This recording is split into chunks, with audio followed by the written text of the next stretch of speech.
Magandang araw po sa ating lahat. Father, good day. Magandang araw. Magandang araw bro. Blessed Holy Week po sa inyong mga viewers namin. Yan, so nasa Holy Week na po tayo, no? It's to meet in the Father ating spiritual experiences, and I'm actually very, very happy because we're getting feedbacks from our fellow Filipinos, not just here, but from other countries that they're sumusubaybay sila doon sa ating programa, lalo na ngayong Semana Santa. Ano po? So ngayon, we're gonna be talking about yung part 2, Father, ng Paschal Mystery. Yeah. So last time we talked about the Paschal Mystery sa scriptures natin. So nakita niyo po yung correlation ng Old Testament, New Testament, prefigurements, and all these things. Right now, we're gonna be tackling and have a conversation with what's going on with our liturgy in relationship to the Paschal Mystery. No? So ma-appreciate po natin sa episode na to yung mga gagawin natin ngayong Monday, Thursday, Good Friday, Sabado de Gloria hanggang sa Easter. No, malalaman po natin itong lahat, at sana po after ng conversation natin na to, no, pag po nasa liturgy na tayo, talagang madideepen yung ating understanding. No? But before anything else, as always, Father, we have to pray muna. Okay. Yeah. Let us be aware of God's abiding presence in our midst. In the name of the Father, and of the Son, and of the Holy Spirit. Amen. Let us pray. God of infinite compassion, to love you is to be made holy. Fill our hearts with your love. By the death of your Son, you have given us hope, born of faith. By rising again, fulfill this hope in the perfect love of heaven, where he lives and reigns with you in the Holy Spirit, God, forever and ever. Amen. In the name of the Father, and of the Son, and of the Holy Spirit. Amen. Okay, so dadako na po tayo ngayon, no, sa Paschal Mystery and Triduum in our liturgy. Okay? Pero before that, Father, meron tayong mensahe ulit from one of our loving bishops. No? This time coming from Lucena. No? So, sino ba yung natin, Father? Most Reverend Melray Uy Didi, Bishop of Lucena. Yeah, so pakinggan po natin si Bishop. Hello, I'm Bishop Melray from the Diocese of Lucena. I'm inviting everyone to watch the Know the Faith Catholic series on Facebook and YouTube, hosted by Mr. Paulo Velasquez and Reverend Father Raven Garcia. Thank you and God bless. Manood po kayo. Maraming salamat po. No? Thank you po, Bishop Melray. And sana po, again, makatulong po ito sa Diocese of Lucena itong ating conversation ngayon. Alright, so Father, ngayon, no, we will be having this conversation on the Paschal Mystery and the Triduum. This time, in relationship to our liturgy as Catholics. This is what we do. No? So narinig natin liturgy of the Word, liturgy of the Eucharist. Hindi lang ito yung liturgy natin. No? Merong kabuuan po ito. No? So at this point, we're gonna be tackling some of the, again, the basics and the definition. So, introduction muna tayo. Maganda siguro, Father, i-define muna natin kung ano yung Paschal Mystery. Ulitin natin yung definition. We've had this before, but mas maganda kung ma-define talaga natin ng soul para maintindihan natin. Right? Okay, pag sinabi po nating Paschal Mystery, mga kaibigan, it refers to the passion, death, resurrection, and ascension of our Lord Jesus Christ. Quoting from the Catechism of the Catholic Church, Article 571, it says, "The Paschal mystery of Christ's cross and resurrection stands at the center of the good news that the apostles and the church following them are to proclaim to the world." Now, let's try to look at the biblical foundation. Saan ba natin makikita ito sa Biblia? In 1 Corinthians chapter 15, verse 3 to 4, it says, "For I handed on to you as of first importance what I also received, that Christ died for our sins in accordance with the Scriptures, that he was buried, that he was raised on the third day in accordance with the Scriptures." And in the Gospel of Luke chapter 24 verse 26, "Was it not necessary that the Messiah should suffer these things and then enter into his glory?" Now, the early church father says, St. Augustine in his sermon around 218 century, the Paschal mystery is not just about Christ, but also about us. What happened in Christ's passion is our redemption. In his resurrection is our hope. And in his ascension is our glory. Yun. So, tandaan po natin, no, yung Paschal Mystery po, ito po yung kabuuang pahayag o pagpapahayag ng kaligtasan o pagliligtas ng ating Panginoon sa atin. Kaligtasan natin. Sabi nga ni Father, para sa atin. No? Kumbaga po yung kanyang paghihirap, kamatayan, muling pagkabuhay, at pag-akyat po sa langit. hindi lang ito tungkol sa isang yugto ng kanyang buhay, kundi ito po yung buong plano no, after the fall na para sa ating kaligtasan. Pinapakita po ng Biblia at ng simbahan na ito po yung sentro ng ating pananampalataya. In fact, this is why Christmas happened because of our redemption. Yeah. Now, the Paschal Triduum naman, even si Father Bench kanina, sabi niya, ito pong Triduo, isang mahabang misa. Nabanggit niya kanina to sa misa, Father. No? Hindi po siya 3 separate celebration. No? Tingnan natin yung sinasabi ng simbahan regarding this. Okay. Sinasabi po ng Catechism of the Catholic Church, Article 1168 to 1169, the Paschal Triduum is the culmination of the liturgical year. It begins with the evening Mass of the Lord's Supper, reaches its high point in the Easter Vigil, and closes with the Vespers on Easter Sunday. Now, in general norms for the liturgical year, Article 18, the Paschal Triduum is not simply a recollection of events, but one single liturgical action spread across 3 days. 3 araw, pero isang pagdiriwang lamang. No? Ngayon, saan po natin yan makikita sa Biblia? Ano po yung mga biblical foundations natin? Let's try to see John chapter 13 verse 20, the Passion narrative. The events of the Triduum are connected from the Last Supper, which is Holy Thursday, to the Crucifixion, which is Good Friday, and ultimately the Resurrection, Easter Vigil, or Sunday. No? Yeah. And in Mark chapter 8 verse 31, the Son of Man must suffer greatly and be rejected and be killed and rise after 3 days. So madalas po iniisip ng iba na ang Huwebes Santo, Biyernes Santo, at Sabado de Gloria ay 3 magkakahiwalay na selebrasyon. Hindi po, mga kaibigan. Ngunit, ayon sa simbahan, ito po isang buong misteryo na ipinagdiriwang sa loob ng 3 araw. 3 days. Uulitin ko po, 3 araw pero isang pagdiriwang, isang celebration lamang. Kaya hindi ka pwedeng mag-absent. Pag sinimulan mo ng Huwebes Santo, tapusin mo hanggang Sabado de Gloria, hanggang Linggo ng muling pagkabuhay. Ang bawat bahagi po ng Triduum ay bahagi ng iisang pagninilay sa ating kaligtasan. Kung kaya't walang final blessing ang Holy Thursday, pagmasdan nyo po yan. Pag nagsimba kayo bukas, Holy Thursday, yung Holy Thursday Mass, Mass of the Lord's Supper, walang final blessing. At walang sign of the cross po and greetings ang Good Friday service. O yung tinatawag nating Mass of the Pre-Sanctified na binanggit ko sa inyo dun sa last episode natin.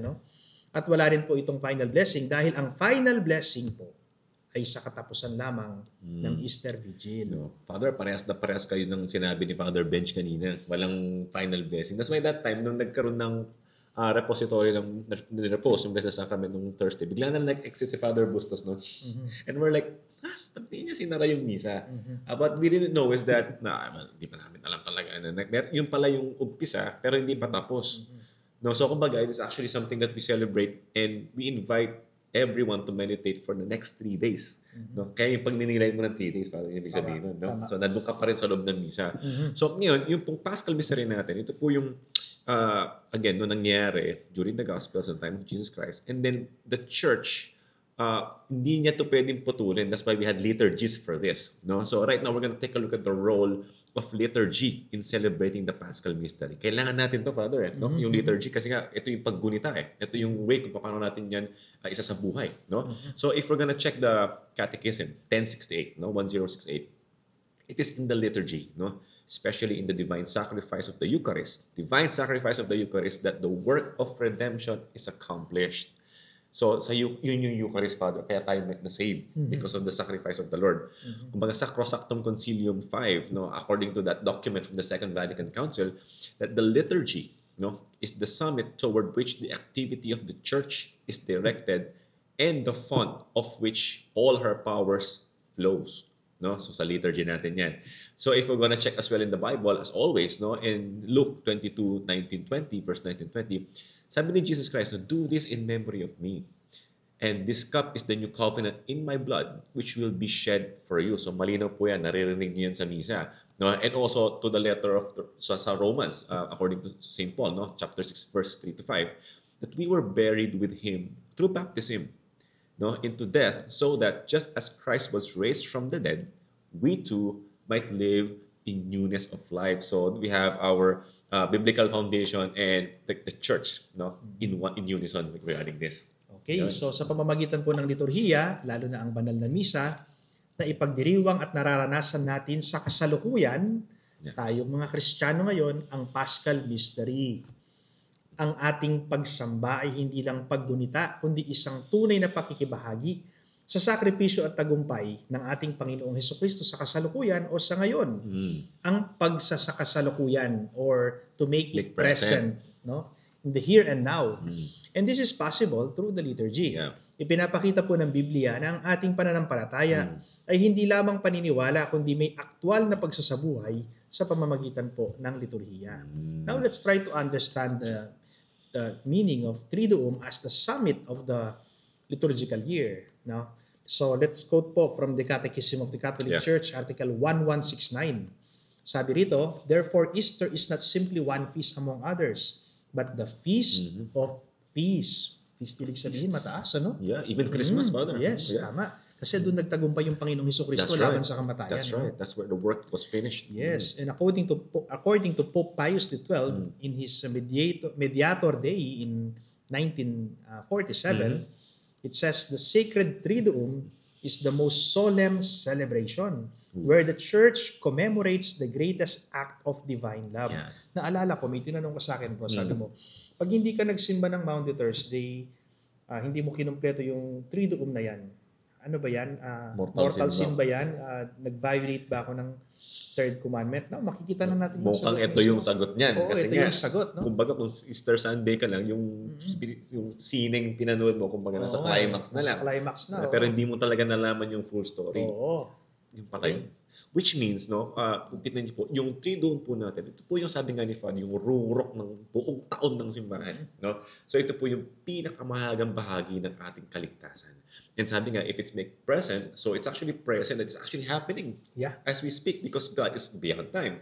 So pinagdiriwang po natin to hindi lang sa nakaraan, kundi yung patuloy na presensya ng ating Panginoong Hesukristo sa ating buhay. No? So dahil po dito, lahat ng iba pang kapistahan at misa sa taon ay may kaugnayan po sa misteryong ito. Dito lahat papunta. Nakakalungkot ng Father kasi fine, no, after the Maundy Thursday, may mga plano sa huli yung mga tao to get out, and then mainit, we understand. But tayo pong mga Katoliko, no, even if mainit, ang Holy Week po, hindi po ito panahon para magsaya, mag-celebrate. Ito po yung panahon para palalimin yung ating pagdarasal, especially maki-join or hindi lang maki-join. Talagang mag-participate ka talaga fully, soul and mind and body at lahat in the liturgy from Thursday to Sunday.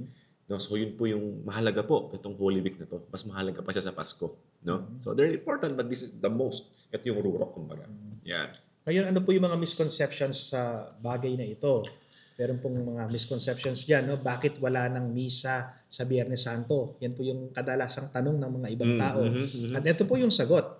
Dahil ang misa ng huling hapunan, which is Maundy Thursday, ay patuloy sa sakripisyo ng Biyernes Santo, hindi ito pwedeng ulitin dahil iisa lang ang sakripisyo ng ating Panginoong Hesukristo. Yun po yung sagot, mga kaibigan, kung bakit walang misa ng Biyernes Santo. Kaya nga po yung term na binanggit ko sa inyo, Mass of the Pre-Sanctified, sabi ng professor ko sa liturgy. Bakit? Kasi dahil walang misa sa Biyernes Santo, hindi pwedeng magmisa ng Biyernes Santo, yung mga banal na ostia, yung mga consecrated host na ibibigay sa mga tao during Good Friday services, ay kinonsagra na ng pare sa araw ng Huwebes Santo. Kaya kami sa simbahan, sa parokya, kapag Huwebes Santo, dadamihan ko yung mga ostia. No? Kasi ina-anticipate ko yung mga mag-attend ng liturgy kinabukasan sa Good Friday. Yun po ang ibig sabihin ng mga kaibigan. No? At pangalawang misconception, bakit may misa ng Pasko ng Pagkabuhay bago alas 12 ng madaling araw ng umaga? Ang Easter Vigil po, mga kaibigan, ay bahagi ng sinaunang tradisyon ng simbahan bilang Mother of all vigils, no? Mother of all vigils. At maaring ipagdiwang mula sa paglubog ng araw. Kaya nga, yung pagdiriwang ng Easter Vigil, bro, sinisimulan namin sa parokya kapag medyo madilim na. Kasi ang unang sisindihan doon yung Paschal Candle. At sasabihin ng pare, si Kristo ang liwanag ng mundo. 3 times yun habang pumapasok ako sa simbahan, papalapit sa sanktuaryo, 3 times sasabihin si Kristo ang liwanag ng mundo. No? So, yan. Naalala ko pa si Father Larry yung ating parish Oo. priest dati nung buhay siya. Masyadong maaga, no? Sinimulan yung Easter Vigil. Sabi niya, hintayin muna nating dumilim. Noong una, hindi ko naintindihan bakit eh. Ito pala yung ibig sabihin nun. No? Kaya, dapat ay hintayin mo munang dumilim. No? At yung pangatlo, ayan, no? Yung tinatawag nating, hindi ba dapat Sabado de Gloria ang tawag? No? Ayon po sa simbahan, mga kaibigan, tinatawag itong Holy Saturday sapagkat ang kalwalhatian ay sa Easter Vigil at hindi pa sa mismong araw ng Sabado. Hindi pa yung may araw. Oo, kaya nga sa English, yung buong maghapon, tinatawag natin Black Saturday. Black Saturday, yeah. Black. Yeah, Black Saturday. At alam mo bro, ito daw yung pinakatahimik na araw sa buong taon. Yeah. Pinakatahimik, wala kang maririnig na ingay kasi nagpapahinga daw ang Panginoon ayon sa mga matatanda. And yung sinabi rin ni Father Bench kanina, Father, sa isa sa mga lessons nila na yung daw paglubog ng araw. Kumbaga, meron Easter Vigil sa Sabado, may tinaglang oras yung simbahan. Pero sabi, but kailangan hintayin natin lubog yung araw. Somewhat big between this time. No, yung vigil natin. No? So, napakaganda po. No? Yung ating, baga, hindi pa rin siya napuputol base doon sa ginagawa ng mga Hudyo din mo sa Pasko. No? Connected yan. So, yung Paschal Mystery po, no? At Triduum, hindi po lang isang celebration to. No? People think it's a celebration. But in reality, we're literally in that part of salvation where the Lord is literally at work. Okay? Isa po tunay na pakikibahagi po sa kaligtasan na pinagkaloob ng ating Panginoon. So ang liturhiya po, no, dahil po ito upang malarasan natin yung noon, ngayon, to make present. Hindi lang bilang alaala, kundi bilang buhay na pananampalataya. No? So it's also very notable, no, to literally consider na ito pong liturgy natin, in fact, yung nagsimula yan, Father, sa Last Supper. No? And napaka-importante po itong sakramentong ito, yung institution of the Holy Eucharist and the priesthood. Sabi ko nga kay Father before we start, sabi ko, actually, I tell my wife, si Pearl, na ang sarap pala may kaibigan kang pare. Kasi yung accessible yung sacraments, no? Napaka-importante po nung confession, no? And of course, yung pagta-transform ng bread and wine as the body of our Lord Jesus Christ in the real presence. Kasi the hands of the priest are the only ones that can do that, Father. No? Not even Mama Mary daw. Yes. Kayo yun eh. No? And if you see the Catechism, no, 1323, CCC 1323, sa Last Supper, on the night He was betrayed, no, our Savior instituted the Eucharistic sacrifice of His body and blood. Kaya yun din yung pagka kay Father sa Thursday, may misa kayo mga pare, di ba? Umaga yun eh, no? And Christian Mass. Christian Mass ang tawag. So you're renewing your our priestly promises. Vocation, no? My vows. Tapos baptism sa Easter. Yes. Tama. Tayong lahat yun. Tayong lahat yun. So if you take a look at Luke chapter 22, verse 19 to 20 as well, no? Sabi ni Jesus doon, malinaw yun. This is my body, which should be given up for you. Do this in memory of me. This cup is the new covenant in my blood, which will be shed for you. No? And St. Paul also to his first letter to the Corinthians, 10 verse 16. The cup of blessing that we bless, is it not a participation in the blood of Christ? See? Napakalina po. The bread that we break, is it not a participation in the body of Christ? So, we're literally the body of our Lord Jesus Christ. Napakaganda. At ngayon, tignan naman natin, bro, kung ano yung sinasabi ng mga early church fathers tungkol sa bagay na ito. Sabi po ni St. Ignatius of Antioch, dun sa kanyang letter to the Smyrnians, no? Sabi niya, they abstain from the Eucharist because they do not confess that the Eucharist is the flesh of our Lord Jesus Christ, our Savior. No? At sinasabi naman ng Council of Trent, no, yung session 30 nila, chapter 4, in the most blessed sacrament of the Eucharist, the body and blood, together with the soul and divinity of our Lord Jesus Christ, and therefore, the whole Christ, ang buong Kristo, is truly, really, and substantially contained. Wow. No? Napakaganda. So mga kaibigan, oo, no? Talagang buong-buo sa ating mga Katoliko. Not symbol. Tama. So mga kaibigan, sa huling hapunan po, itinatag ng ating Panginoong Hesukristo ang banal na Eucharistia at ang pagkapari.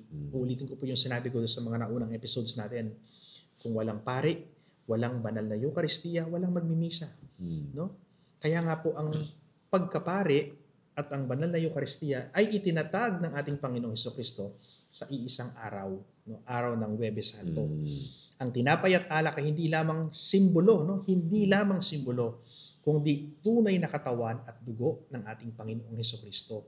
Hindi ito ordinaryong pagkain, kundi isang espiritual na pagkain na nagbibigay buhay sa ating lahat. So hindi talaga tayo symbolic talaga. Hindi. So it's literal sense. Ito siya. Ito yung nangyayari. Oo. No? So there we have our institution of the priesthood and the Holy Eucharist, and also the mandate of service, the washing of the feet, yung mandatum na symbol of service yan and love, according to our Catechism 610.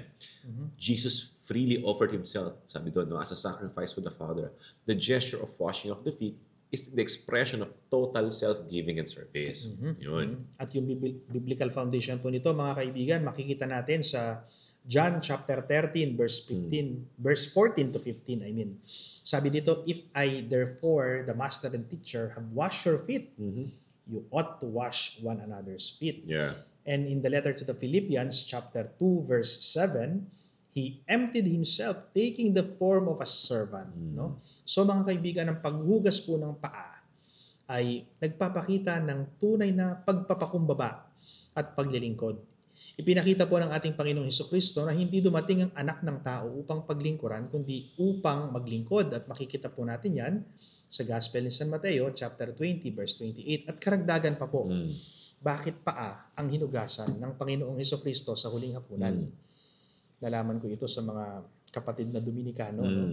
Why? Because Jesus Christ is preparing His disciples to preach. Dahil ang paa ang gagamitin ng mga disipulo, ng mga alagad, sa kanilang paglalakbay upang makarating sila sa mga peripheries at ipangaral ang mabuting balita. Yeah. So ang pinakamagandang parte daw, bro, sa katawan ng isang preacher, hindi yung kanyang bibig, hindi yung dila, hindi yung kamay, kundi yung kanyang paa. Dahil ang paa ng preachers, dadalhin ng preacher sa peripheries kung saan ipangangaral ang salita ng Diyos. And also, I think, Father, it adds to purification and sanctification because the feet needs to be sanctified so that saan pupunta kaya paghuhugas no? And the Lord used water to do that. Right? So, yung pag ginugunita po natin yan, pag ginagawa ng pare, hindi lang po yan again symbolic. No? It's also, kumbaga, a call for them and for all of us. Kumbaga, in persona Christi din yun, Father, kasi kayo yun You're washing our feet. Yes. So, our job as well is to wash the feet of one another because we are here to help and to serve. Yan. And Father, napansin ko meron din tayong procession ng Blessed Sacrament sa loob ng simbahan. And hindi lang minsan iba sa labas. So again, it symbolizes the journey of our Lord in Gethsemane. But what does the church say about that? Kasi yun yung may pataraka ba yung... Tama. Bago siya dalhin sa repository. Pinaprocession sa buong simbahan with the incense and all, may pallbearers and all. So, yeah, it's amazing actually to be able to pray, Well, ang sinasabi ng ating simbahan, quoting from the Catechism of the Catholic Church, Article 2746, by accepting in His human heart the will of the Father, Jesus enters the agony of Gethsemane. Now, let's try to look at the biblical foundation. Ano ba yung sinasabi sa Biblia? Makikita ba natin sa Bible ito? Yes. Ang sagot po ay yes. In the Gospel of Matthew, chapter 26, verse 36 to 39, He fell prostrate in prayer. My Father, if it is possible, let this cup pass from me. Sabi niya. Yet, not as I will, but as you will. Sabi ni Jesus. Submission. And in Mark, chapter 14, verse 34, my soul is sorrowful even to death. Remain here and keep watch. So mga kaibigan, sa prosesyon po ng banal na sakramento, inaalala natin ang paglalakbay ng ating Panginoong Hesukristo patungong halamanan ng Gethsemane. Ipinapakita nito ang kanyang pagsunod sa kalooban ng Diyos Ama kahit sa gitna ng matinding pagdurusa. So yun pala yun. So journey siya to Gethsemane, to the Garden of Gethsemane. Yun. So ang next natin dyan, we also notice that the altars are stripped. Tinanggal yung mga kung ano man yung nandun sa altar. Tinakpan yung altar sa sa guagua wala kang makita doon. Actually, yung altar tablecloth, bro, tatanggalin yun. After ng Mass of the Lord's Supper, yung Huwebes Santo ng gabi, tatanggalin, huhubarin talaga yun. Walang kahit ano, kandila. Wala, pati yung altar cloth, wala yan. May meaning yun Sige nga, paliwanag mo. Well, if you're stripping of the altar, it's a foreshadowing of the Lord's Passion. Well, the general instruction in our Roman Missa, GIRM 66, So after the celebration of the Eucharist, ito yung Father, no, yung sa Thursday, no? The altar is stripped, signifying the desolation of the Lord. Tama nga naman, no? Ito yung point where wala talaga siyang inabandon na siya, no? And if you'll see in the book of Gospel of Matthew, chapter 27, verse 28, that they stripped him and put a scarlet robe upon him. Grabe yung humiliation. For forsaken, humiliated ba? And in the Psalms, written by King David, no, 22:18, they divide my garments among them, and for my vestiture, they cast lots. So ang pagtanggal po ng mga palamuti sa altar ay tanda ng hubad na kalagayan ng ating Panginoong Hesukristo bago siya ipako sa krus. Ipinapakita po nito ang pag-iwan sa kanya ng mundo, no? The world abandoned Jesus, maging ng kanyang mga alagad, no? At alam nyo, mga kaibigan, masakit na bagay po yun, no? Yung pati kaibigan mo iiwanan ka, no?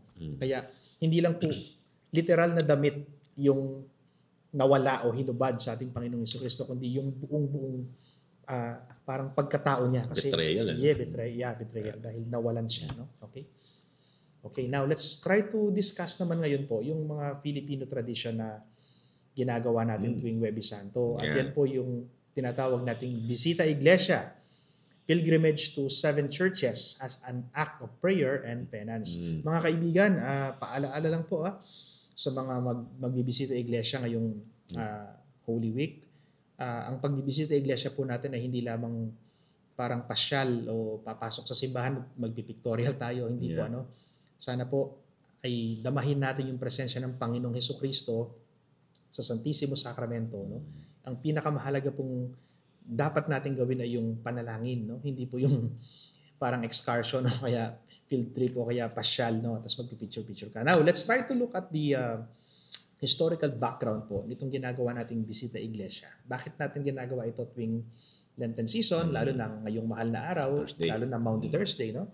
So, ang bisita iglesia po ay isang tradisyon mula po sa mga misyonerong Espanyol na dinala nila dito sa Pilipinas noong ika-16 na siglo.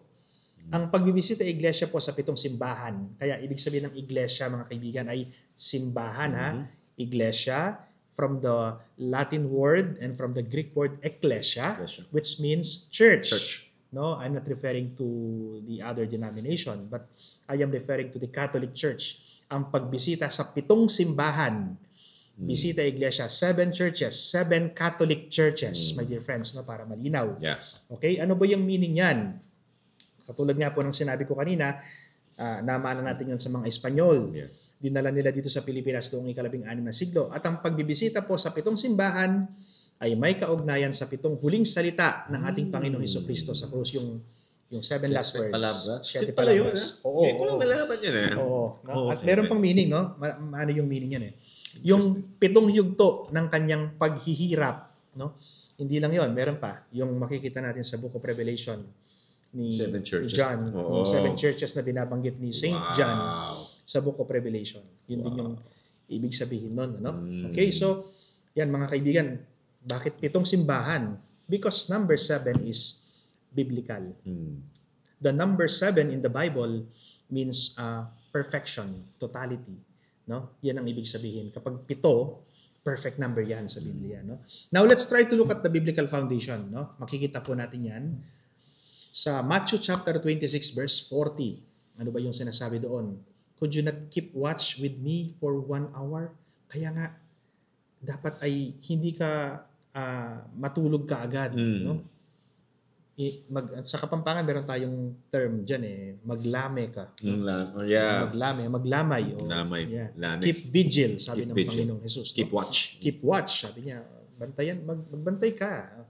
Damayan mo yung Panginoon, no? Sa oras na yun. Damayan. Sa term, damayan. Be with me. Yes, correct, at yan din po yung sinabi niya sa kanyang mga alagad, di ba? Sa 3 alagad, si Peter, James, and John. No? And in the book of the prophet Isaiah, chapter 53, verse 5, He was pierced for our sins, crushed for our iniquity. Yan po yung makikita nating biblical foundation para sa bagay na ito. Kaya ito yung inano natin before Father discussed about mini pilgrimages din. Yes, tama. So ngayon ko lang na-appreciate yan kasi we're gonna do the Visita Iglesia din. And tingin ko, para sa akin at sa family ko, dadaling ko yung per word sa iglesia, no, when we visit. And it's really interesting because Sa totoo lang, sobrang laki po ng effort na nilalagay natin sa mga repository, no? Pero ginagawa po, unfortunately, background for their selfies. But it's the Lord. No? We're there to meditate. We're there to be with Him, sabi nga ni Father. So, yung Bisita Iglesia po, isa po itong devotional na paglalakbay na nagpapakita po ng ating pakikisa sa paghihirap ng ating Panginoon. So, habang binibisita natin yung 7 simbahan, no? Nagdarasal po tayo at magpupulay-bulay, no? Sa sakripisyo ng ating Panginoon para sa ating kaligtasan. So, being with Him. Yan. So, ang ganda pala ng Thursday, Father. No? So, meron pong mga misconceptions pa rin na kailangan natin i-address dito. Halimbawa, yung, walang tunay na presensya si Jesus sa Eucharist, no? Simbolo lang to, no? So, if you're gonna see po doon sa John chapter 6, 51 to 55, sinasabi po ni Jesus na yung laman ko, tunay na pagkain. Yung dugo ko ay tunay na inumin. Maging ang mga sinawa ng Kristiyano po, naniniwala na ang tinapay at alak ay tunay na katawan at dugo ng ating Panginoon. Kaya napaka-careful po natin sa Holy Eucharist. We don't want it profane. We don't want it, na desecrate, no? Because it's literally our Lord. Yun. Meron pa yan, Father. Okay. Bakit hindi dapat magkaroon ng misa pagkatapos ng huling hapunan? So, isa lang dapat po yung misa dun sa hapon ng Maundy Thursday, no? Ang sagot, dahil ang misa po sa huling hapunan ay nagmamarka ng simula ng sakripisyo ng Panginoong Hesukristo, kaya't walang bagong misa hanggang sa pagkabuhay. May naalala ko rito Meron akong alam na isang pare na naubusan ng ostya doon sa Maundy Thursday Mass.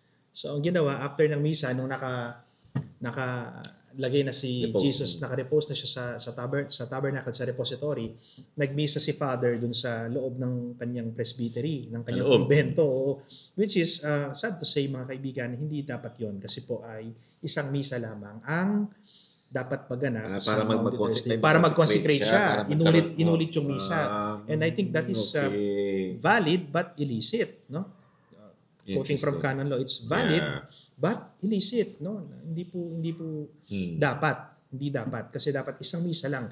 And you cannot make it na reason na naubusan kasi ng ostya para bukas sa Good Friday. Meron po tayong mga paraan na pwedeng gawin doon. Pwedeng pumunta ka sa katabing parokya mo, humingi ka ng ostya sa kapatid na pare, no, yung consecrated host para sa kinabukasan, para sa Good Friday. Pero paalala po sa mga kapatid kong pare na nanonood ngayon, pag Maundy Thursday, my dear brother priest, be prepared po, damihan nyo na yung mga ostya na i-consecrate ninyo, yung tinatawag nating Mass of the Pre-Sanctified para sa paghahanda natin sa Good Friday services. Para meron tayong maipamimigay. Di baling sumobra na, wag lang magkulang. Dahil kapag nagkulang, hindi tayo pwedeng magmisa ulit sa loob ng ating mga presbyteryo para lang mag-consecrate ng ostya para sa Good Friday. That is valid but illicit. No? So, conclusion po, ang Huwebes Santo ay hindi lamang paggunita, kundi isang pagpapahayag ng sakripisyo, pag-ibig at paglilingkod ni Kristo. Sa pamamagitan po ng banal na Eucharistia, paghuhugas ng paa at bisita iglesia, tayo po ay tumutugon sa kanyang paanyaya na maging kanyang mga alagad sa pagmamahal at paglilingkod. Thursday pa lang tayo, Father. Napaka-ano na nito. Okay. So now we're done with the Maundy Thursday. No? We're gonna talk about yung pangalawa po sa ating Triduum, yung ating Good Friday. No? It's a celebration of the Lord's Passion. Okay, so Father, move tayo sa Good Friday. Okay. The Good Friday liturgy is a solemn commemoration of Christ's passion and death, structured around 4 key elements. First, the liturgy of the Word, including the Passion narrative. Second, the veneration of the cross. Third, the universal prayers for the church. And fourth, the reception of the Holy Communion from reserved host, yung tinatawag po nating Mass of the Pre-Sanctified.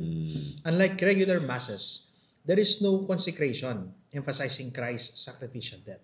So ito sinasabi mo, Father, na sa Thursday, plus Friday, ito yung kinonsekra nyo na before pa, na hindi ka pwede maubusan. Tama. No? So the liturgy of the Word as well, yung passion narrative. No? So in terms of knowing and listening to the suffering of our Lord Jesus Christ and the love for humanity.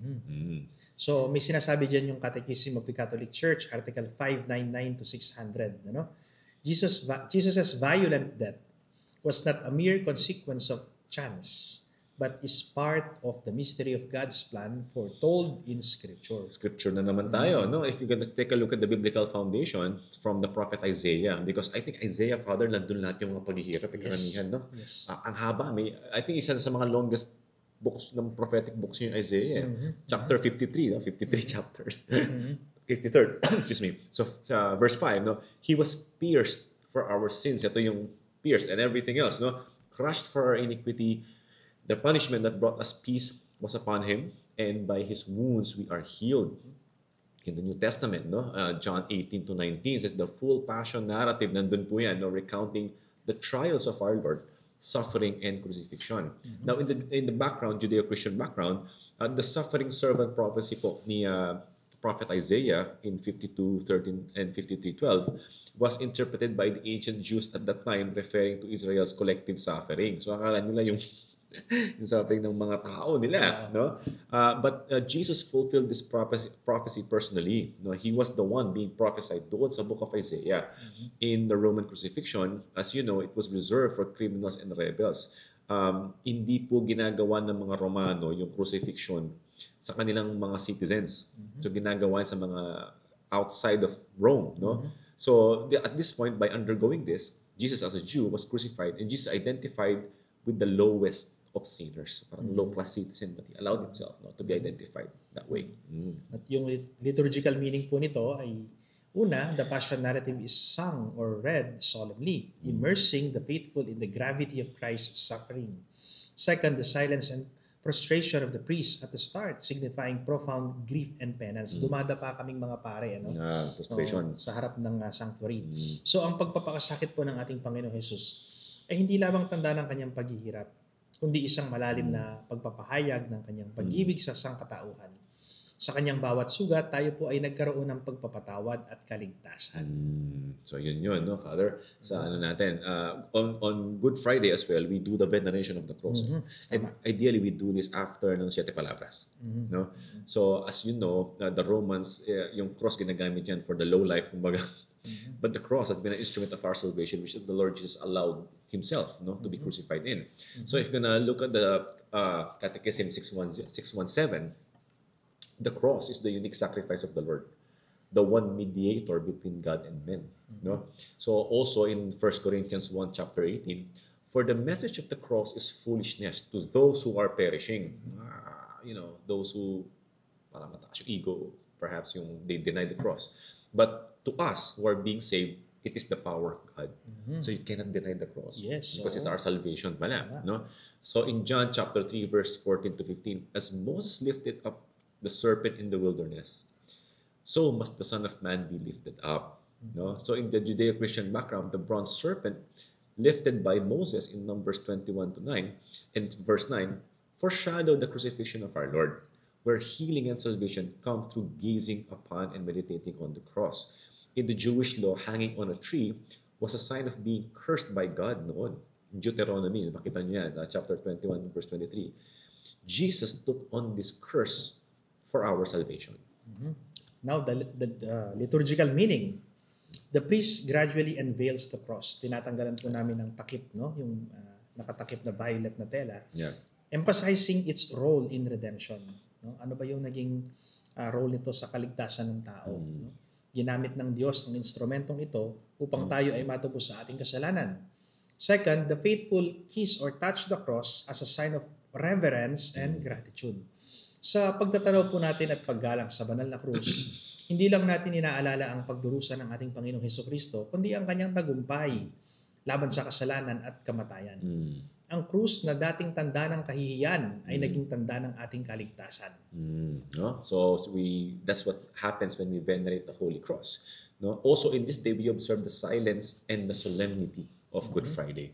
That's a time for reflection and mourning. And I remember dito pinapalabas, Father, yung 10 Commandments na sa mga television channels natin. So in our catechism of the Catholic Church 2605, Christ's prayer on the cross consummates the sacrifice. No? His death is the fulfillment of God's plan of love. If you're going to check also on Matthew 27 verse 45, from noon until 3 in the afternoon, darkness came over all the land. In the prophet Amos, chapter 8 verse 9, I will make the sun go down at noon and darken the earth in broad daylight. So there's hindi lang pala silence, Father, pati darkness. Oo. So in the background in Judeo-Christian, in Jewish tradition, the morning was marked by fasting. When you mourn, you fast. It was silent and with lamentation. In Jeremiah 6:26, you can see that as well. So the darkness of the death of the Lord Jesus Christ echoes the Old Testament judgments of God. So when God inflicts it, talagang matatameme ka na lang, so to speak, no? So the church remains bare and undecorated to reflect sorrow. And the faithful, no, we are all encouraged to fast and abstain. Kaya nga sa Good Friday, fasting and abstinence yan, kasama po yan. Hindi lang dahil iniimpose ang simbahan. And because we want to make sure that we are one with how it should be, how we should be as followers of the Lord, entering into the suffering of our Lord. Yan. So ang katahimikan po ng Biyernes Santo ay isang paanyaya sa atin upang magnilay sa sakripisyo ng ating Panginoong Hesukristo. Sa kadiliman po at katahimikan, ating nararanasan ang bigat ng kasalanan at ang kahalagahan ng pagtubos ng ating Panginoong Jesus. Now, let's try to discuss the absence of the Eucharistic celebration. Yun, no? Tatanong, di ba? Ba't wala? O bakit walang misa po, no? A reminder of Christ's death, no? Let's quote from the Catechism of the Catholic Church, Article 1367. It says, the sacrifice of Christ and the sacrifice of the Eucharist are one single sacrifice. Now, let's try to look at the biblical foundation. We can find that in Luke chapter 23, verse 46, sabi niya, Father, into your hands I commend my spirit. And in Matthew chapter 9, verse 15, the days will come when the bridegroom is taken away and then they will fast. Now, diretsuhin na natin yung liturgical meaning, ano ba yung ibig sabihin nito? Since the Eucharist is the representation of Christ's sacrifice, it is not celebrated on Good Friday because we commemorate His actual death on that day. No? Hosts consecrated on Maundy Thursday are distributed, but no new Eucharist is consecrated. Walang transubstantiation, Father. Oo, tama.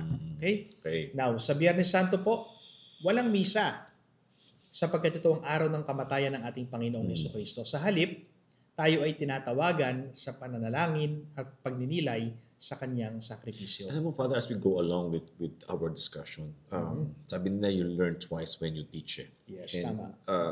I sincerely really experienced the deepening of my understanding with especially yung mga nangyayari ngayon sa ating liturgy. And very timely na nabigyan mo ng idea tong ating KTF, the faith na ito yung pag-usapan natin. Because kung alam niya po, si Father really did an extensive effort with the script, the way we will deliver things so that sa kaalaman po ninyo nito. No? Especially right now, yung ating mga tradition as Filipinos. And na-appreciate ko dito, Father, yung prosesyon ng Santo Entierro, no? At saka yung Mater Dolorosa. No? Can we share with them yung background nito? Kasi ito yung pinakamahabang prosesyon natin. Di ba? Actually, ang prosesyon po ng Santo Entierro, o yung tinatawag nating Patay na Kristo, ay isang matandang tradisyon po mula sa Espanya na nagpapakita po ng paglilibing sa ating Panginoong Hesukristo na ginagawa natin tuwing Biyernes Santo. Espanya. Ang Mater Dolorosa naman po ay ang imahe ng mahal na Birheng Maria sa kanyang matinding pagdadalamhati o pagluluksa. Ito po yung image ni Mama Mera na meron mga kutsilyo sa puso. Sword. No? Under the title of, ito po yung prophecy din, isa doon is yung prophecy ni Saint Simeon no, sa presentation. Na your heart will be pierced so that the hearts of many will be laid bare. Isa sa mga sorrows po yan, no? Yung pagkamatay ng Panginoon. So if you're gonna check out Luke 23, verse 50 to 53, Joseph of Arimathea took the body of Jesus wrapped in linen and laid it in a tomb. No? By the way, trivia lang, Father. Alam niyo po ba na si Saint Dismas na kasama namin ngayon? At si San Jose of Arimathea, sila po yung mga patron saints ng mga nagpupunerarya. Sila po yung patron saint ng mga morticians katulad ko. So, I offer this episode as well to the intercession of Saint Joseph of Arimathea and yung ating ministry din no, in the funeral home. Sa ano po yan. And also, going back no, in Lamentations 1:12, is it nothing to you, all you who pass by? Look and see if there's any sorrow like my sorrow. Ito yung pinaka-nakakantig, Father, kasi there's this saint, I think Anne Catherine Emmerich, if I'm not mistaken, or someone else. I just forgot her name, babae siya. Na, sabi niya daw, isa sa mga sorrow daw is yung marami daw talagang indifferent nung time na nakapako si Jesus. And the Mother Mary is crying and lamenting, but it's as if nobody cared about it. Yeah. No? Grabe. Parang walang dumamay, no? Napakasakit nun. Yeah. Now, let's try to look at the liturgical meaning naman po. No? Ang prosesyon ng Santo Entierro ay isang paraan po ng publiko at mapagnilay, no, sa pagpapahayag po ng ating pananampalataya. Ang lapyeta ng Mahal na Birhen Maria ay naglalarawan ng kanyang pagdurusa bilang ina ng ating tagapagligtas. Yeah. So, ang prosesyon po ng Santo Entierro at Dolorosa, mga kaibigan, ay isang malalim na debosyon sa ating pananampalataya. Isang paalaala po na tayo ay dapat makiisa sa pagdurusa ng ating Panginoong Hesukristo at sa lumbay ng kanyang ina. Yun. So, nangyayari yun to Father sa gabi ng Friday. No? Tama. So, yan. So, ngayon, dumako po tayo doon sa ating Holy Saturday. Kanina na-mention mo yung Black Friday eh. Black Saturday. I'm sorry, Black Saturday. Black Friday. Okay. Black Friday sale pala yun. Yeah. So, yung Black Saturday, yun Black yung, Saturday. Okay, yun yung may araw yung Sabado. Pero yung Sabado de Gloria, yung Holy Saturday, ito yung commemoration, Sabado de Gloria is yung papunta na dun sa salubong na to. Okay? And yung tinatawag na Easter Vigil, which is the most important vigil. No? It is the culmination of the Paschal Triduum. Ito yung dururok na papunta na tayo sa exciting part. No? So celebrating the triumph of our Lord over death and His promise of new life. It is considered the mother, nabanggit ni Father ito kanina, the mother of all vigils, so mater omnium vigilarium. A title given by St. Augustine because it is the most solemn and sacred night of the liturgical year. Yan. So ano ba meron dito, Father, sa vigil? Okay. So the Easter Vigil consists of 4 major parts. First, the service of the light, blessing of fire, and the Paschal candle. Second, the liturgy of the word, recalling salvation history. Third, the baptismal liturgy, renewal of faith and entrance into the church. And fourth, the liturgy of the Eucharist, celebration of the risen Christ. Now, discuss muna po natin yung blessing of fire and the Paschal candle, no? Ano po ba yan? Ano ba yan? At bakit natin ginagawa? Saan ba natin yan makikita? Quoting from the Catechism of the Catholic Church, Article 1243, no? 1243, the lighted candle symbolizes that Christ has enlightened the neophyte in Him. The baptized are the light of the world. No? So, ipinapakita po ng talatang ito na ang Paschal na kandila or Paschal candle ay sumasagisag po sa ating Panginoong Hesukristo bilang liwanag na gumagabay sa mga mananampalataya. Yun. Ituloy mo nga bro yung biblical foundation. Doon nakikita niyo po yung sa John chapter 8 verse 12, no? I am the light of the world. Sabi niya, whoever follows me will not walk in darkness but will have the light of life. No, even in the Old Testament, no, we see in Exodus 13:21, the pillar of fire guided the Israelites through the night, right? And in the Judeo-Christian background, you will also see the presence of God with the fire, no, in the Old Testament. Ito yung again yung burning bush sa Exodus, no, yung Paschal candle po marked with yung may ano yun, Father, A tsaka parang Greek letter na O. Alpha Omega. Yung pag ganun, tsaka di ba yung ganun, Yeah, di ba? yeah, And ganyan. Symbol, ito po yung symbol ng walang hanggan, walang katapusan, walang simula. Symbolizes that Christ as the beginning and the end of all things. Yun. So yung liturgical meaning naman po, the blessing of the new fire signifies Christ's resurrection, dispelling the darkness of sin and death. No? The Paschal candle is carried into the dark church, symbolizing Christ's victory over death. Doon po yung sinasabi ng pare, si Kristo ang liwanag ng mundo. 3 times po yun habang papunta siya, papalapit siya sa sanktuaryo. So a Paschal candle is often symbolically compared to a pillar of fire as it represents the light of Christ guiding and protecting believers, just as the pillar of the fire led the Israelites through the desert in the book of Exodus. We can find that. Chapter 13, verse 20 to 22, no? Signifying God's presence and deliverance from slavery. Thus, the candle symbolizes the risen Christ leading Christians towards new life and salvation. No? Yung pure beeswax. Ano yun, bro? Beeswax. Of which the candle is made represents the sinless Christ who was formed in the womb of his mother. The wick signifies his humanity, the flame, His divine nature, both soul and body. Now, yung 5 grains of incense, actually may tawag tayo doon, yung 5 sugat ng ating Panginoong Hesukristo. 5 grains. 5 grains, no? 5 wounds of Christ, no? Ano ba yung 5 wounds na yun? Trivia lang mga kaibigan, yung kamay niya yung sugat niya sa dalawang kamay, sa dalawang paa at yung sa tagiliran niya, no? So itong 5 grains na to inserted into the candle in the form of a cross recall the aromatic spices with which his sacred body was prepared for the tomb and of the 5 wounds in his hands, feet, and side. Yeah.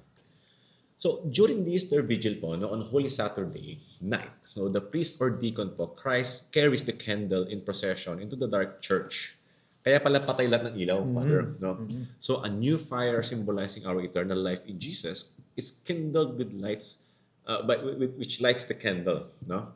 The candle po representing Christ himself is blessed by the priest, who then inscribes it in a cross, no? The first letters and the last of the Greek alphabet, Alpha and Omega, the beginning and the end, and the current year. Kaya pala yung pag ganun siya, Father, no? Pero may year yun eh, no? As he chants the prayer below, then affixes the 5 grains of incense. So, yung bagong apoy po, tanda po ito ng liwanag ng ating Panginoon, no, na sumasalungat sa kadiliman ng kasalanan at kamatayan. So, ang pagpapala ng apoy at Paschal na kandila ay nagpapaalala po sa atin na si Jesus, ang liwanag ng sanlibutan, na gumagabay sa atin sa daan ng kaligtasan. Yan. Okay, at meron din po tayong tinatawag na exultet o yung tinatawag nating Easter Proclamation. Yeah. Ano po ito? It is about the announcing of the victory of Christ, no, that we can find in the Catechism of the Catholic Church, Article 638. It says, the resurrection of Jesus is the crowning truth of our faith in Christ. Ang muling pagkabuhay po ng ating Panginoong Hesukristo ay ang pinakamahalagang katotohanan ng ating pananampalataya sa ating Panginoong Hesukristo. Now, let's try to look at the biblical foundation. In Matthew chapter 28, verse 6, He is not here, sabi, di ba? He has risen, just as He said. And in Romans chapter 6, verse 9, we know that Christ, being raised from the dead, will never die again. Death no longer has dominion over Him. Yeah. Now, let's try to look at the Judeo-Christian background. The Exultet echoes Old Testament victory songs, no, such as the Song of Moses, that we can find in the book of Exodus chapter 15. It proclaims the Felix Culpa, or what we call, Oh Happy Fault. Happy fault. Yeah. Oo, no? Which means Adam's sin brought about the greater glory of Christ's redemption. By the sin of Adam and Eve, no, it brought us a Savior. Kaya tinatawag niyang Felix Culpa or Happy Happy Fault. No? Ang Exultet po ay isang sinaunang awit na masayang ipinapahayag ng ang muling pagkabuhay ng ating Panginoong Hesukristo na umaalingaw-ngaw sa tradisyon ng unang simbahan sa pagdiriwang po kay Kristo bilang liwanag na tumatalo sa kadiliman. Yun pala yung sinasabi nila, kung hindi tayo, well, okay naman tayo kung walang fall of sin eh. Pero because of that fall, greater glory came in because of the Savior. So kumbaga we were in terms of the hierarchy of, or yung hierarchy of grace na tinatawag, mas magrasya because of that fall. Right. So it's sung by the deacon or priest, no, liturgically, and the Exultet po recounts the marvels of salvation history, culminating in the victory of our Lord over death, and invites the faithful to rejoice. No, masaya to. No? So the ancient hymn of joy, sung in darkness, marks a transition from mourning to celebration. In Cavite, Father, ganito yun. Na talagang madilim na madilim. Lala, adobe pa na yung masimbahan namin. Pag umentra na, yun eh. So kumbaga inaawit po ng deacon or ng priest yung Exultet, no? At nagsasalaysay po ito ng kamanghamanghang gawa ng kasaysayan ng kaligtasan, no? Na nagtatapos sa tagumpay ng ating Panginoon laban sa kamatayan, at inaanayahan po ang lahat para mananampalataya na magalang. Yeah. Tama. So ang Exultet po ay isang awit ng tagumpay, mga kaibigan, no? Na nagpapaalala sa atin ng ating Panginoong Hesukristo ay muling nabuhay, ginapi ang kamatayan, at binuksan ang pintuan ng langit para sa atin. So sa pag-awit po natin ng Exultet, ipinagdiriwang natin ang pinakadakilang balita. Ano po yun? Kerigma ang tawag natin doon. Si Kristo ay muling nabuhay at tayo ay may bagong buhay sa Kanya. Christos Anesti, Aleitos Anesti in Greek. No? Okay? Ang Exultet po ay isang maluwalhating pag-awit na nagpapaalala sa atin ng tagumpay ng Panginoong Hesukristo laban sa kamatayan, na nagbibigay sa atin ng bagong pag-asa at kagalakan bilang mga Kristiyano. Yan. So we had that exalted, no? And also we have the liturgy of the word. Itong salvation history revealed through our scripture. What does the CCC say about that? Okay. CCC Article 1095, no? 1095. The Church rereads and relieves the great events of salvation history in the today of her liturgy, no? So rereads, binabasa, and relieves, binubuhay muli, no? So ang simbahan po, muling binabasa at isinasabuhay ang mga dakilang kaganapan ng kasaysayan ng kaligtasan na ngayon ng kanyang liturhiya. Yeah, you see this also in the Bible. No? In Genesis, for example, they recount the creation history. It's written there, 1 to 2 and chapter 2, di ba? Exodus din, no? The crossing of the Red Sea, kumbaga prefiguring baptism, because from darkness to light. And the prophet Ezekiel, God's promise to give a new heart and spirit in that fulfillment, of course, is none other than our Lord. No? In the Judeo-Christian background, Jewish tradition recounts that God's saving acts during Passover, just as Christians proclaim salvation through the Christ's resurrection. So yun yung kanyang prefigurement. So yung sunod-sunod na mga pagbasa sa Paschal pagbasa sa Paschal na vigil, ay sumusubaybay po sa plano ng pagtutubos ng Diyos mula sa paglikha, sa pamamagitan ng Exodo hanggang sa mga propesiya ng Mesiyas, at tinatampok no, kumbaga ang katuparan kay Jesus, no, kay Kristo. Now let's look at the liturgical meaning. The series of readings during Easter Vigil traces God's redemptive plan from creation through the Exodus to the prophecies of the Messiah, and highlighting the fulfillment of Christ. No? Nagkakaroon ng katuparan. No? These readings prepare the faithful to understand the fullness of Easter. And this extensive proclamation of the Word prepares the faithful to renew their baptismal promises, recognizing their place in the ongoing story of salvation. Yeah. So ang malawak po na pagpoproklama ng salita ay naghahanda sa mga mananampalataya na muling sariwain ang kanilang mga pangako sa binyag, na kinikilala ang kanilang lugar na sa nagpapatuloy na kwento ng ating kaligtasan. Yun pala yun. And notice po, ang pagbabasa po ay nagpapakita po ng katapatan ng Diyos sa kanyang bayan at sa kanyang plano ng kaligtasan mula pa sa simula. So, sa liturhiya ng salita, inaalala po natin ang kasaysayan ng ating kaligtasan, at nakikita natin kung papaanong natupad ang lahat ng ito sa pamamagitan po ng ating Panginoong Hesukristo. So, sa pamamagitan po ng mga pagbasa sa Paschal na Bihilya, no? Easter Vigil, no? Naaalala natin ang mga dakilang gawa ng Diyos sa kasaysayan na nagtuturo sa atin ng katuparan ng kaligtasan sa pamamagitan po ng ating Panginoong Hesukristo. So, and also included in our activities during this time, no, sa ating Easter, is yung blessing of water and baptism. Ito po yung sumisimbolo sa renewal of life through our Lord. In our Catechism 12:13, 1213 says, Holy baptism is the basis of the whole Christian life. We become part of the family of our Lord. Ito yung gateway ng buhay, gateway to life in the Spirit, and the door which gives access to other sacraments. Diniscuss natin ito, Father, sa baptism natin. No? Ang banal na binyag po, ito po yung pundasyon ng buong buhay Kristiyano. Kung walang binyag, di kain. Ang pintuan po patungo sa buhay sa Espiritu. No? At ang daan patungo sa ibang mga sakramento. Kaya may baptismal certificate and confirmation certificate po pagka bago ikasal or bago ka ordinahan. No? Kasama yun . In CCC 12:14, baptism is the gateway to life in the Spirit. So you'll see that in Romans chapter 6, verse 3 to 4. We were buried with Him through baptism into death, so that just as Christ was raised from the dead, we too, no, may live a new life. In John chapter 3, verse 5, unless one is born of water and the Spirit, he cannot enter the kingdom of God. Malinaw po yan. At tingnan po natin yung Judeo-Christian background. No? In Jewish tradition, water was used for purification. We can find that in Leviticus chapter 15. Early Christians were baptized on Easter Vigil to signify their participation in Christ's resurrection. Water has always been a powerful sign of cleansing and rebirth in both Jewish and Christian traditions. No?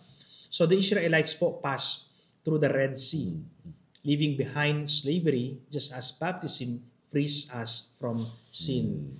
So ang tubig po ay isang makapangyarihang tanda ng paglilinis at muling pagsilang sa parehong tradisyong Hudyo at Kristiyano. Ang mga Israelita po ay tumawid sa pulang dagat. Iniiwan ang pagkakaalipin tulad ng binyag na nagpapalaya po sa atin mula sa kasalanan. No? Since the earliest centuries of Christianity, catechumens, converts preparing for baptism would undergo extensive catechesis throughout Lent and receive baptism during Easter Vigil. Saint Cyril of Jerusalem's mystagogical catechesis, no? Mystagogical, no? During the 4th century, were given to newly baptized Christians to deepen their understanding of the sacrament.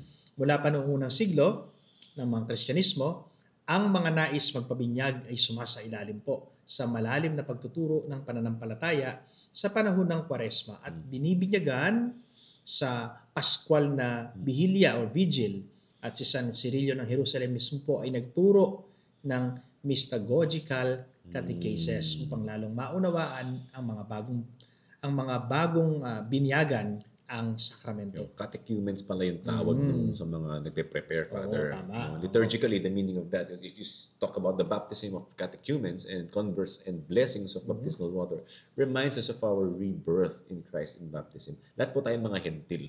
No? Jews convert to Catholicism, fine, but those who are not Jews were called Gentiles, and through conversion, no, and through baptism, we become the family, part of the family of our Lord through the baptism and blessing of the water. So ang tubig po, no, ng pagbibinyag, sumasagisag po ito, no, ng bagong buhay sa ating Panginoon at ang ating pagiging bahagi ng simbahan. At sa pagpapala ng tubig, inaalala natin na tayo po ay isinilang muli sa pamamagitan ng pagbibinyag at pinagkalooban ng bagong buhay sa ating Panginoong Hesukristo. Ang tradisyong pagbibinyag po sa Bihilya ng Paskwa ay nag-ugat sa sinaunang simbahan po, no? Kung saan ang mga nagbabalik loob sa Kristyanismo ay tinuturuan at inihahanda sa loob ng mahabang panahon. Sa ganitong paraan po naunawaan nila ang lalim ng kanilang pananampalataya at ang kahalagahan ng kanilang pagiging Kristiyano. So, grabe pala, Father, no? Yung water. No? So, kaya pala we are literally renewing as well our baptismal vows during this time. So, also, we have this tradition in the Philippines, yung salubong. No? I think Spain din yata itong galing, if I'm not mistaken. No? It's the joyous encounter. Kasi, di ba, meron tayong Mater Dolorosa, may La Pieta. Pero after 3 days, we have this encounter of the risen Lord and the Blessed Mother. We call this salubong. In CCC, we can also find this. In CCC Article 964, ano po, Mary's role in the church is inseparable from her union with Christ and flows directly from it. No?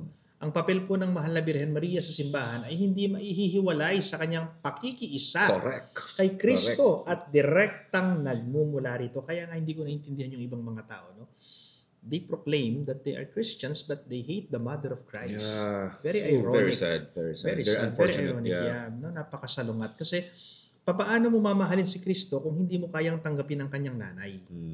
Diba? So napakasalungat ng bagay na yon, no? So alam niyo mga kaibigan, kung tayo po mga Katoliko, mahal natin ang Mahal na Birhen Maria, no?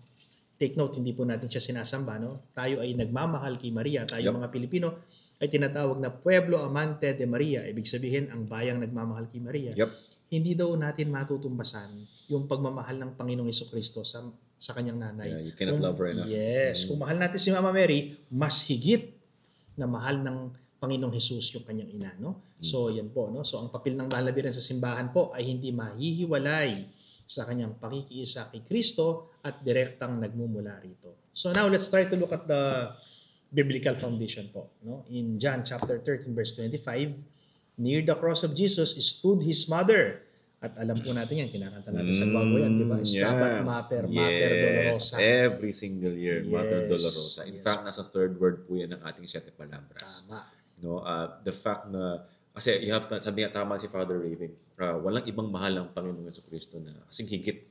Walang mas higit pa sa pagmamahal niya sa kanyang ina. Si Mama Mary po yun. And while he was hanging on the cross, He's literally giving us His most beloved mother to us. Son, behold thy mother. No? So, kung ginawa at sinabi ni Jesus yan, and it's biblical, then there's no reason for us to doubt, no, yung recommendation ng ating Panginoon. And we cannot not love the mom of our Lord. No? So, please, devote ourselves to the Blessed Mother. She loves us more than our biological moms love us. That's the literal, no? In Jewish tradition, no, highly valued po yung ating mga moms, mga roles nila in their children's lives. No, it is fitting that the Filipino devotion of Salubong highlights the meeting of the risen Christ and our Blessed Mother Mary, and signifying the joy of resurrection. Makita niya muli na, uy, anak ko, buhay ulit, no? Even ako siguro, Father, may mga anak ako eh.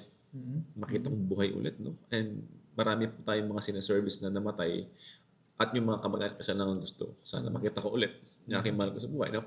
So, pinapahalagan po ng tradisyong Hudyo, no? Mga Jews, yung papel ng mga ina sa buhay ng kanilang mga anak. Kaya, yung devotion po, no, ng mga Pilipino sa Salubong ay isang makahulugang paraan upang ipakita ang kagalakan ng muling pagkabuhay. So, Mother Mary is one with us, no, in experiencing that joy in seeing our Savior alive. And this is also the foundation of our faith.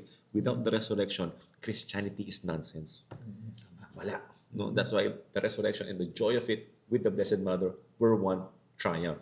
So, if you look at the liturgical meaning of this, no, yung salubong po, nagre-reenact po yan ng meeting ng ating risen Christ and Mama Mary, expressing the joy of Christ's victory over death. Kaya sa Guagua, may pinili ko mga chapter, yung mga lalaki nandito, yung mga babae nandyan. No? Ito pong tradition na to captures the essence of Easter. Kumbaga, the light conquering darkness, the joy replacing sorrow, and the fulfillment of God's promise of a new life.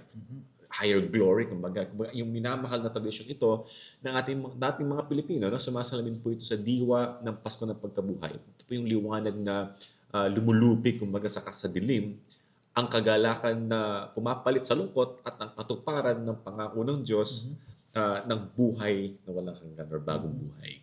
Yun. So ang salubong po, mga kaibigan, ay isang masayang tradisyon na nagpapakita ng kagalakan sa muling pagkabuhay ng ating Panginoong Hesukristo.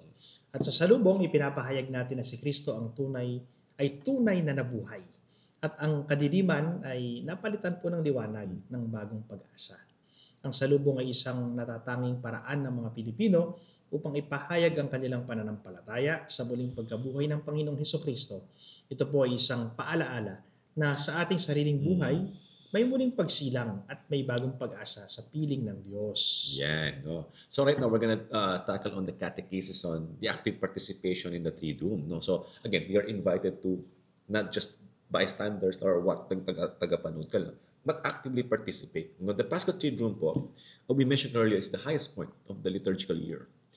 And we're not just here to watch lang. We're invited with the faithful to immerse themselves in the mystery of Christ's passion, death, and resurrection. No, yung full participation po in the liturgy deepens one's faith and fosters a more profound relationship in the Lord. That's the most important thing. So understanding the meaning behind the liturgical symbols, if you're gonna look at what's written in the Catechism of the Catholic Church, 1145 to 1146, yung sacramental celebration is woven from signs and symbols. Since human life is rooted in material realities, we're not just spirits, we have senses. Right? It is through visible signs that the divine is revealed and communicated to us. Yung pagdiriwang po ng sakramento ay binubuo ng mga tanda at sagisag. Dahil ang buhay ng tao ay naka-angkla kumbaga sa mga material na realidad. Hindi mo yan masiseparate. Sa pamagitan po ng nakikitang mga tanda na ipapahayag po natin at ipapahayag na sa atin ang banal, or we can see what's holy through these things. Yeah. So, yung biblical foundations po nito, makikita po natin yan sa Exodus chapter 12, verse 7 to 13. No? The blood of the Passover lamb as a sign of salvation. And in the book of Revelation, chapter 22, verse 1 to 2, the imagery of water, light, and the tree of life as symbols of grace. Now, ano po yung sinasabi ng Judeo-Christian background? So, yung Jewish worship po use rich symbols such as fire, incense, water, and sacrifices to signify God's presence. No? The Christian liturgy continues this tradition where material elements become channels of divine grace. So sa pagsamba po ng mga Hudyo, gumagamit sila ng apoy, insenso, tubig at mga handog upang ipakita nila ang presensya ng Diyos. Sa Kristyanismo naman, ipinagpapatuloy natin ito kung saan ang mga material na bagay ay nagiging daan ng ating biyaya. So ang mga simbolo po sa liturhiya, mga kaibigan, ay hindi lamang panlabas na dekorasyon, kundi may mga malalim na espiritual na kahulugan at patutunguhan. Ang mga ito po ay nagpapahayag ng misteryo ng ating pananampalataya at tinutulungan tayong mas lumalim sa ating ugnayan sa Diyos. Yeah. So therefore, no, we're encouraged to have a full, intentional, and conscious participation, no, in our liturgy, no, in the Catechism of the Catholic Church. Again, 1134 says, the fruits of the sacraments depends on the disposition of the one who receives them. So, nagsimba ka nga, hindi ka naman intentional sa hinihingi mo, distracted ka, no, or kumbaga marami kang iniisip, hindi ka nakafocus doon sa, actually, Christianity is a person, just like what Pope Benedict says. So, if you are not paying attention to the person, then how can you receive the message? How can you receive the grace? Di ba? Yung bunga po ng mga sakramento, nakasarala yan sa puso natin kung gaano ba tayo ka-ready para tumanggap. In the Sacrosanctum Concilium document of the Second Vatican Council, no, Mother Church earnestly desires that all the faithful be led to that fully conscious and active participation in liturgical celebrations, which is demanded by the very nature of the liturgy. Kaya nga siguro, Father, na they decided at that time to include yung pag-change ng vernacular dun sa misa para makapag-participate yung mga tao. Tama. Kasi nakatalikod yun dati sa Latin, no? So, ang simbahan po ay taimtim na nagnanais na ang lahat ng nananampalataya na ay mapatnubayan, kumbaga tungo sa ganap na may kamalayan at aktibong pakikilahok sa mga pagdiriwang ng liturhiya, no? Na hinihingi mismo po ito ng likas na katangian ng liturgy. So, if you go and either you're all in or all out, and it's difficult sometimes to be all in because there are a lot of distractions. But the fact that we're striving to be one with the Lord during these liturgical activities, that's what's demanded from us. And the Lord deserves it. No? So wag po tayong pumunta sa triduo ng malalang. Okay, bystander ako, yung iba nagsa-cellphone pa. No? Yun eh. So ang aktibong pakikilahok po sa liturhiya ay hindi lang pisikal na presensya, kundi isang pusong bukas sa biyaya ng Diyos. Ang bawat sagot, kanta at kilos sa misa ay dapat gawin ng may pananampalataya at pangunawa. Yung mga taga-Guagua po, no? Yan yung invitation ni Father Benji. Makilahok tayo sa kanta. Kumakanta si Father Benji. Shout out kay Father Benji Espiritu III. So incorporating Filipino faith expressions into liturgical celebrations, in the Catechism of the Catholic Church, Article 1204, no? The mystery of Christ is so unfathomably rich that it cannot be exhausted by its expression in any single liturgical tradition. Napakahiwaga po ng misteryo ng Panginoong Jesucristo, kaya't hindi ito kayang ipahayag ng isang tradisyon, liturgical lamang, no? Ng isang tradisyon. So yung Filipino traditions po natin, it enhanced the Triduum experience, no? Halimbawa yung number 1, yung Visita Iglesia during Maundy Thursday, a pilgrimage to different churches expressing devotion to the Holy Eucharist. Pangalawa, yung pabasa, no? Yung ginagawa natin nung pag Good Friday, chanting the Passion narrative as a communal act of penance and reflection. But of course, yung pabasa po mga kaibigan hanggang ano lang siya, no? Holy Wednesday, no? The Catholic Church is encouraging us, the faithful, to do the pabasa from actually sa amin sa Malusak. Nag-start kami ng Ash Wednesday until Holy Wednesday lamang. Yes. Miyerkules Santo lang. Miyerkules Santo lang. Bakit? Okay. Ano yung wisdom nun, bro? Actually, yung Maundy Thursday dapat tapos na yung mga pabasa dahil lahat ng Katoliko, lahat ng Kristiyano ay inaanyayahan na dumalo sa Triduum. Sa Triduum. Kaya dapat yung Holy Wednesday ng gabi tapos na yung mga pabasa. Para yung Paschal Triduum, which is Maundy Thursday, Good Friday and Black Saturday, lahat ng Kristiyano ay magpunta sa simbahan at dumalo sa pagdiriwang. No? Predispose ka na. Tama, no? So yung salubong po, yung Easter Sunday dawn, no? A dramatization of the risen Christ, first encounter with the Blessed Virgin Mary, symbolizing the victory of life over death. So kung mapapansin niyo po, no, as Filipinos, we're so blessed pala, Father, pagdating sa mga ganyang mga mga participation and activities natin. Mayaman po tayo sa mga kaugaliang nagpapalalim sa ating pakikiisa sa misteryo ng Pascual. Sa pamamagitan po ng ating mga tradisyon, mas naipapahayag natin ang ating debosyon sa Diyos sa paraang malapit sa ating mga puso. Yung mga inadapt natin from the Spaniards, it's almost the same culture. If we're really going to be intentional with all our activities, really know, what's going on, you will fall in love and deepen your faith. Know, love, and serve. So when we serve, ito yung tipong nalalaman ko na, naintindihan ko, mahal ko na, kaya ko itong ginagawa. And because of that, you will not leave the faith, you will spread the faith, and most importantly, you will live the faith. And this is how we preach. You don't just simply preach by saying the words. You preach by living Christ in your soul. Yon. So, ngayon, let's try to discuss the bringing the mystery into the daily Christian living. No? Ano yung sinasabi ng Catechism of the Catholic Church about this? CCC Article 1068 says, the Church celebrates the mystery of her Lord until He comes, so that the faithful may live from it and bear witness to it in the world. So ipinagdiriwang po ng simbahan ang misteryo ng kanyang Panginoon hanggang sa siya ay muling dumating upang ang mga mananampalataya ay mamuhay mula rito at magpatotoo sa mundo. Yeah, so alam po niya, even St. Paul was testifying to this with his letter to the Galatians, chapter 2, verse 20, when it is no longer I who live, but Christ who lives in me. Matthew, same thing, chapter 5, 14, 16, you are the light of the world. Let your light shine before others so that they may see your good works and give glory to your Father in heaven. So we were purchased by the blood of our Lord. So ang nananalaytay sa dugo dapat natin is duguhin ng Panginoon. Nare-reflect natin yan. So yung mystery po ng Paschal mysteries ay hindi natatapos po sa misa. Kaya nga sabi yung ending nyo, Father, go forth, di ba? Yan. Hindi po dapat nating ito po yung dapat nating isabuhay araw-araw. Hindi yan stagnant, hindi yan nasa loob lang. Yung ating pag-ibig po, paglilingkod, pagpapatawad, dapat sumasalamin po ito sa sakripisyo at tagumpay ng ating Panginoon.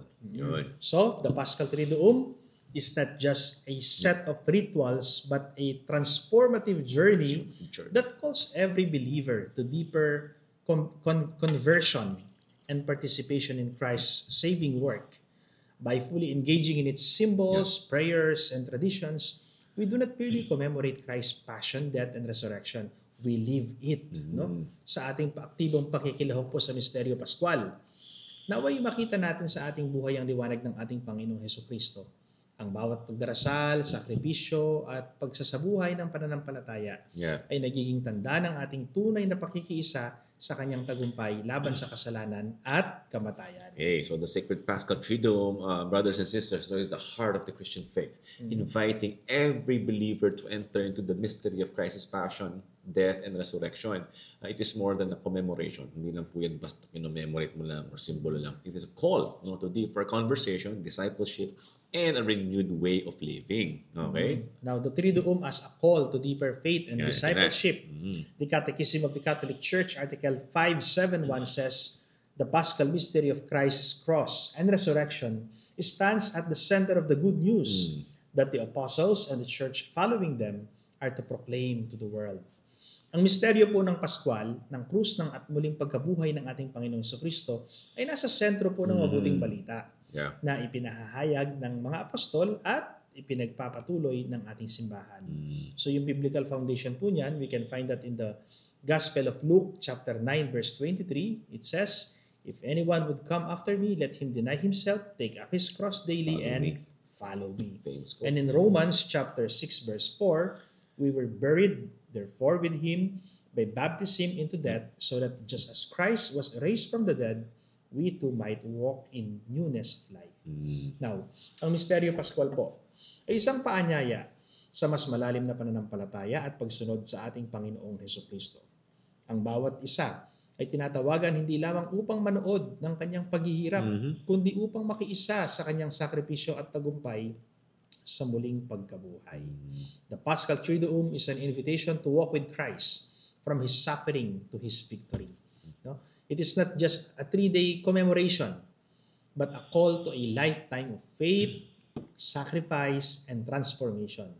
As we celebrate the Triduum through liturgical rites and our Filipino traditions, of course, may we also embody its meaning in our daily lives. Yan, no? So higit po sa pagiging isang pagdiribong lang, ang misteryo po ng Pasko ay isang panibagong pagkakataon upang lumalim ang ating pananampalataya, no? At isabuhay ang ebanghelyo po ng ating Panginoon. Naway makita sa ating buhay, no? Ang liwanag ng kanyang muling pagkabuhay upang sa ating mga salita, gawa, no? May padama natin na ang kanyang pagmamahal sa sanlibutan. Okay? So, Father, napakaganda natin discussion. Oo nga, bro. We came to the conclusion of our Paschal Triduum in our liturgy. But of course, bago tayo magtapos, bro, pwede bang bumati muna sa Of ating mga course. viewers at supporters, no? Yes. Na talagang nanonood sa ating programang ito. Of course, I would like to say hello, no? Sa aking mga kaibigan po mula sa Apalit, si Tito Nestor at Tita Lynn Macalino and family, and Tito Ed and Tita Alegria Torres and family. Hello po sa inyo. At of course, I would like to thank my secretary, no, si Sir John Medina. Kilala mo siya. Yes. Isa po siya sa mga secret na tumutulong, silent helper natin sa ating programang Know the Faith Catholic Series. Maraming salamat po sa inyong lahat. At sa ating mga manonood sa iba't ibang lugar, maraming salamat po sa pagsuporta ninyo sa ating Know the Faith Catholic Series. Yeah, so we're inviting everyone, no? So, hindi pa po kayo naka-follow or naka-subscribe sa ating Facebook at YouTube channel, please do so. And please feel free to also share our contents na libre naman po ito. No? Ang commitment po namin ni Father Raven is to catechize as many as we can. No? Hindi naman po ito para sa amin din lang. In fact, hindi tayo bayad dito, Father. Oo nga, Pero sayang po kasi yung binigay sa aming regalo ng Panginoon. And sana po, no? Marami po tayong matulungan at marami pong makaalam ng ating pananampalataya ng mas malalim. So please help us expand our channel through subscribing and sharing our videos both on our Facebook and our YouTube channel. No? So, ang next episode po natin yun, Easter. So, abangan nyo po yan. No? Ipopost po natin ito sa mismong Easter Sunday. So, malalaman po natin yung lalim, again, ng ating Easter at ma-appreciate po natin yung ating faith. So, again, maraming pong salamat for watching. My name is Paulo Velasquez. I am Father Raven Garcia. And thank you very much for watching Know the Faith Catholic Series. Salamat po.